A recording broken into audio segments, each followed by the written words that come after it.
मैंने visa agency को 12,000 दरहाम दिए हुए हैं और मुझे हंगेरी के वर्क वीज़ा का अपॉइंटमेंट नहीं मिल रहा है। ऐसा बताते हुए मुझे बहुत सारे मैसेजेस आ रहे हैं और कॉल्स आ रहे हैं, जहाँ पे जो हमारे सब्सक्राइबर्स हैं, खासकर यूएई में, उन्होंने मुझे बताया है कि उन्होंने एजेंसी को 12,000 दरहम दिए हैं और कॉन्ट्रैक्ट भी साइन किया है एजेंसी के साथ और अब उनको अपॉइंटमेंट नहीं मिल रहा है। तो ये जो हमारे सब्सक्राइबर्स हैं, इन्होंने मुझे अपना कॉन्ट्रैक्ट भेजा और मैंने जब उस कॉन्ट्रैक्ट को ध्यान से पढ़ा, उसमें डिटेल्स देखे, तो देखिए साफ साफ है कि जो कंपनी है जिसके नाम पे ये वर्क परमिट इशू हुआ है, वो बोगस कंपनी है। और जो एजेंसीज हैं वो बहुत चालाक हैं दुबई में। वो आपसे ऐसा कॉन्ट्रैक्ट साइन करवाती हैं जिसमें जो पूरा अमाउंट है वो नॉन रिफंडेबल होता है। अब ऐसे ही आज हमारे एक सब्सक्राइबर का मुझे मैसेज आया है कि जी मुझे एक कॉन्ट्रैक्ट मिला है और मैं 6,500 दरहम एजेंसी को पे कर चुका हूँ। अब देखिए दुबई में क्या हो रहा है, जो एजेंसीज हैं ये बहुत अच्छे से एडवर्टाइज कर रही हैं फेसबुक पे, इंस्टाग्राम पे, यूट्यूब पे कम है शायद। और फिर एक बार जब आप इनसे कांटेक्ट करते हैं, फिर वहाँ से कोई लड़की आपको फ़ोन करना शुरू कर देगी। वो इंडियन होगी मोस्ट प्रोबेबली, या नेपाली होगी, या पाकिस्तानी होगी, और वो आपको कन्विंस कर लेंगी। फिर आप उनके ऑफिस में जाएंगे और आपसे कागज़ों पे साइन करवा लिया जाएगा। अब आमतौर पे क्या हो रहा है, आपको 2 या 3 हिस्सों में पैसे पे करने हैं। सबसे पहले जब आप अपना काम शुरू करवाएंगे तो आपको 6,000 दरहम पे करने पड़ेंगे। फिर जब कागज़ आ जाएंगे तो आपको 6,000 दरहम और पे करने पड़ेंगे। कुछ केसेस में जो एजेंसी है वो आपसे बोलेगी कि अब हम अपॉइंटमेंट ले रहे हैं, तो आपकी टिकट बुकिंग होगी, इंश्योरेंस होगा, तो आप 2,000 दरहम और दीजिए। देखिए हर एजेंसी का अपना अपना तरीका है, लेकिन मैं एक चीज़ साफ देख पा रहा हूँ कि वो बहुत अनफेयर है। क्योंकि वो क्या कर रही है, वो आपको बेसिकली, आपका ऑब्जेक्टिव है हंगेरी में जाके काम करना, लेकिन वो सिर्फ आपको कागज़ दे रही हैं जिनके बारे में शायद उनको भी नहीं पता। और काफ़ी केसेस में मैं ये देख रहा हूँ कि कागज़ ना बोगस कंपनीज़ के हैं। जैसे बता चुका हूँ, एक कंपनी है जिसका नाम पी से शुरू होता है, फिर ऐसी ही एक कंपनी है जिसका नाम ए से शुरू होता है, फिर एक कंस्ट्रक्शन की कंपनी है जिसका नाम L L as in London से शुरू होता है। तो इन 3 कंपनीज़ के मैं बहुत ज़्यादा डॉक्यूमेंट्स देख रहा हूँ। ये तीनों बोगस कंपनीज़ हैं, लेकिन इन कंपनीज़ के नाम पे जो दुबई की एजेंसीज़ हैं, वो जो सब्सक्राइबर्स हैं उनसे जो उनका हार्ड अर्न मनी है, जो उन्होंने काम करके कमाया है बड़ी मेहनत करके, क्योंकि बहुत सारे ऐसे हमारे सब्सक्राइबर्स हैं जिनकी तनख्वाहें 1,500 दरहम है।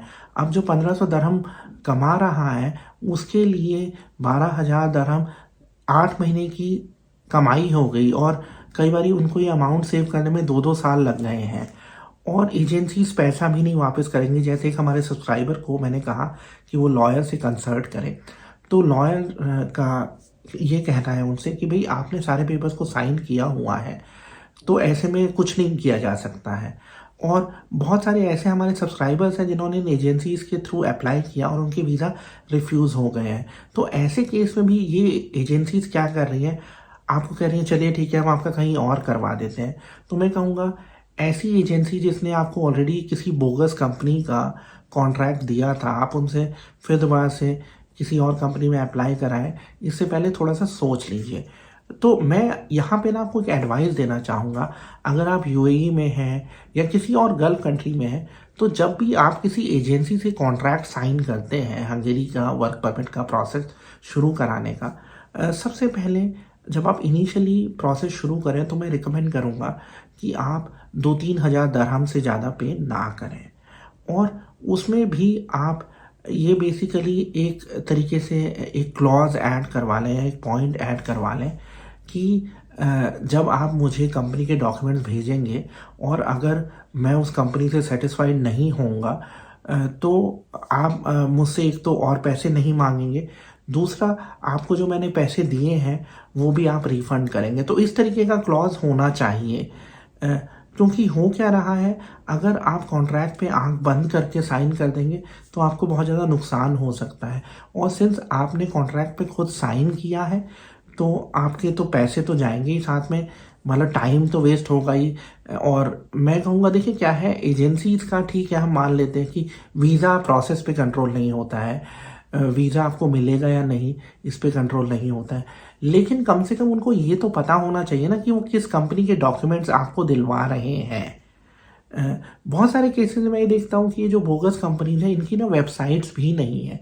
अब एक चीज़ बताइए, देखिए क्या है, जो मेरा बिजनेस है बहुत छोटा है, सिर्फ 4 लोग हैं जो हम काम करते हैं, लेकिन हमारी वेबसाइट है, यूट्यूब पे प्रेजेंस है। क्योंकि देखिए क्या है, कोई भी कंपनी जो आपको हंगरी से बुला रही है, अ, कोई भी कंपनी चाहेगी ना कि उसके बिजनेस के बारे में लोग जाने, उनकी वेबसाइट हो, सोशल मीडिया पे प्रेजेंस हो। अब ऐसी कंपनी जिसका कॉन्ट्रैक्ट आपको मिला है, ना उसकी कोई वेबसाइट है, ना यूट्यूब पे प्रेजेंस है, ना कहीं और पे प्रेजेंस है, आप उसके लिए इतने पैसे दे रहे हैं, तो मैं कहूँगा थोड़ा सा सोच समझ के एक्ट करिए। और अगर आपके डॉक्यूमेंट्स हैं आपके पास, या आपको पता चलता है ये कंपनी है, तो आप उसका बारे में वेरिफिकेशन कराना चाहते हैं तो वो आप हमसे करवा सकते हैं। क्योंकि मैं एक और चीज़ जो बड़ी इंटरेस्टिंग है, मैं देखता हूँ कि जो लोग हैं वो ऐसी एजेंसीज को जो उनको मिसलीड कर रही हैं, उनको वो 6,000 दरहम देने को तैयार है, 12,000 दरहम देने को तैयार है। अब अगर मैं उनसे बोलता हूँ कि मैं आपके डॉक्यूमेंट्स वेरीफाई करवा देता हूँ, और हमारे जो लॉयर की फीस है, जो हमारा हंगेरियन कोलीग है वेरिफिकेशन के लिए 4,500 इंडियन रुपये या 50 यूरो लेगा, तो उनको उसको देने में परहेज होता है।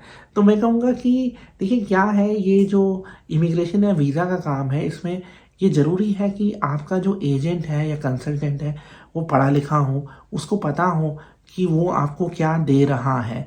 क्योंकि जो वो सर्व कर रहा है आपको, जो सर्विस दे रहा है, वो उसकी रिस्पॉन्सिबिलिटी है। वो ये नहीं कह सकता है कि जी मुझे नहीं पता था कि कंपनी बोगस है। अगर मतलब उसको नहीं पता था तो फिर उसको रिफंड करना चाहिए।